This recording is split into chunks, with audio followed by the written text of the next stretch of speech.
Hi, in this video I am going to show you how to install GCam on your Huawei Mate 60. Step 1. Visit our website by clicking on the first link in the description. Step 2. On our website, go to the download section and download GCam APK file. Step 3. Go to video instruction section on our website. There you will find step-by-step guide on how to install that GCam APK. That's it.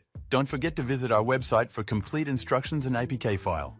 Lastly, here's some GCam versus stock camera app comparison.